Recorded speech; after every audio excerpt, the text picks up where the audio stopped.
Assalamualaikum warahmatullahi wabarakatuh. Baiklah, saya di sini akan menjelaskan sedikit materi tentang mata kuliah pengantar psikoterapi dengan dosen pengampu Bapak Haji Hendra Wijaya, SAG MPDI.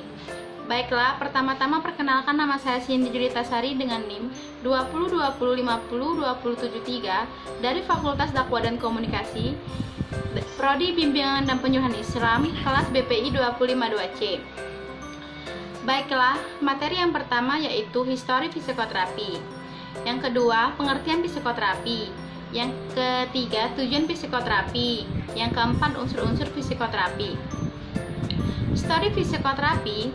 Psikoterapi berawal dari upaya menyembuhkan pasien yang menderita penyakit jiwa berabad-abad yang lalu, orientasi mistik, upaya mengusir roh jahat dengan cara tidak manusiawi, mengisolasi, mengikat, memasung, memukul. Pipil Pinel melakukan pendekatan bersifat manusiawi yang berorientasi kasih sayang.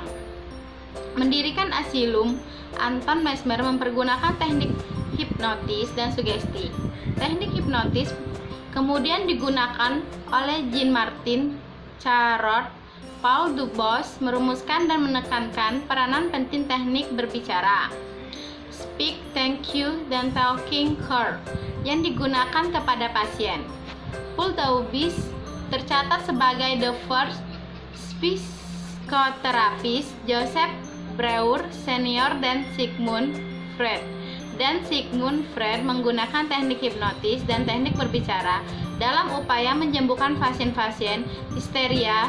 Pada Breuer, talking cure digunakan terhadap pasien dalam keadaan hipnotis. Pada Sigmund Freud, talking cure digunakan terhadap pasien dalam keadaan sadar. Cikal bakal lahirnya psikoanalisis. Materi yang kedua yaitu pengertian psikoterapi. Psikoterapi adalah proses difokuskan untuk membantu Anda menyembuhkan konstruktif, belajar lebih banyak bagaimana cara untuk menangani masalah atau isu-isu dalam kehidupan Anda.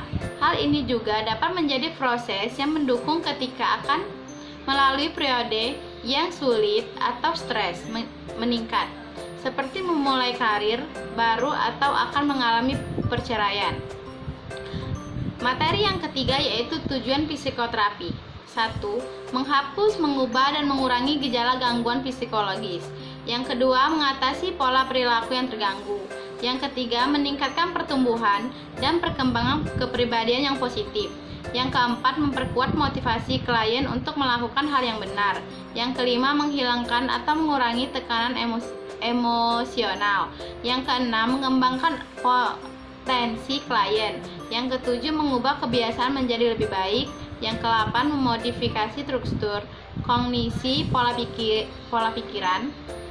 Yang kesembilan, memperoleh pengetahuan tentang diri dan pemahaman diri. Yang kesepuluh, mengembangkan kemampuan berkomunikasi dan interaksi sosial. Yang kesebelas, meningkatkan kemampuan dalam mengambil keputusan.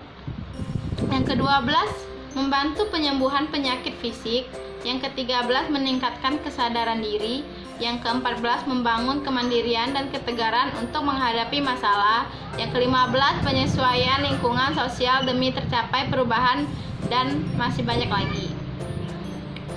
Materi yang keempat yaitu unsur-unsur psikoterapi. Menurut Messerman, ada 8 parameter pengaruh dasar yang mencakup unsur-unsur lazim pada semua jenis psikoterapi. 1. Peran sosial. 2. Hubungan atau disebut dengan persekutuan terapeutik. 3. Hak. 4. Retrospeksi. Yang kelima, reduksi. Yang keenam, rehabilitasi, memperbaiki gangguan perilaku berat. Yang ke-7, resosialisasi. Yang ke-8, rekapitulasi. Baiklah, sekian dari saya. Apabila ada salah kata, saya mohon maaf. Kepada Allah saya mohon ampun. Wallahul muwaffiq ila aqwamit thoriq. Wassalamualaikum warahmatullahi wabarakatuh.